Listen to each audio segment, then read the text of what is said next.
and welcome back to my YouTube channel where I share all things photography. If you don't know me, hi, I'm Desiree and I'm a senior portrait and wedding photographer located in Wichita, Kansas. Photography is my passion, and being able to help educate and grow others in my local community is the purpose of this channel. In last week's video, we started talking about flow posing, a step-by-step process you should be doing when posing your clients. We went over the 5 basic poses, which is standing, walking, leaning, sitting, or laying. And today we're going to be talking about working from bottom to top in order to create a different variety of pictures in one pose.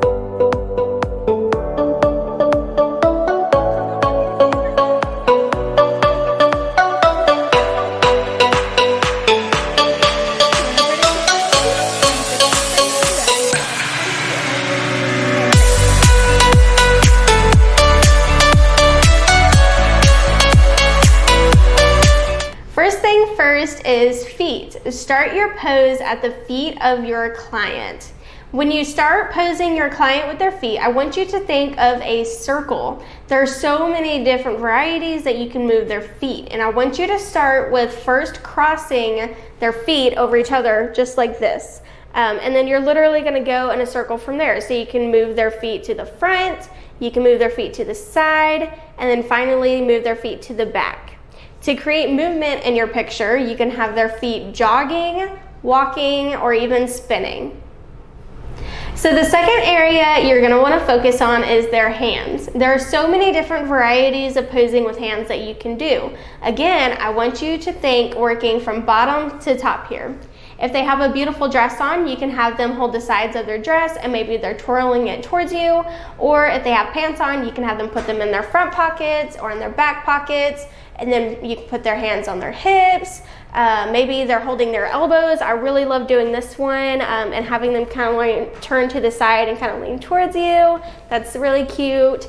Maybe you can have them like hold a piece of hair or twirl a piece of hair, and then you can move their hands into giving themselves like a volume boost, or I like to use the phrase scratch your head, and it sounds silly, but it's like they're basically taking a shower, and it looks so like super cute whenever their hands are in their hair. And then you can have them bring their hands over their head like this. Again, just working from bottom to top, there are so many different pictures that you can get out of one pose. So number 3 is smiles. There are 4 different ways you can have your client smile to make one pose look totally different. That is going to be smiling big, smiling softly, laughing, or being serious. Just make sure that you explain to your clients before the session starts what you mean. Meaning, if you want them to smile big, say smile with your teeth. Or explain if you want them to smile softly, just smile with their lips closed. Just make sure that you explain this beforehand. That way you don't get into the session and you ask them and they're like, what? And then it makes everything awkward and you have to kind of like restart the process of making your client comfortable. Last but not least is their eyes. Eyes play a huge role in pictures, but it's so simple to create different pictures.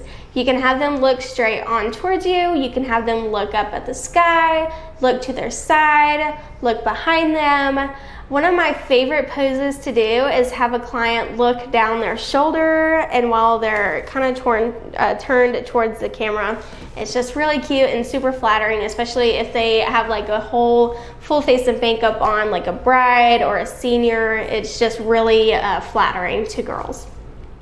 So just a quick recap, the 5 basic poses you need to be doing with every single client is walking, standing, leaning, sitting, or laying. Again, working from bottom to top gives you a really easy procedure that you can follow every single time.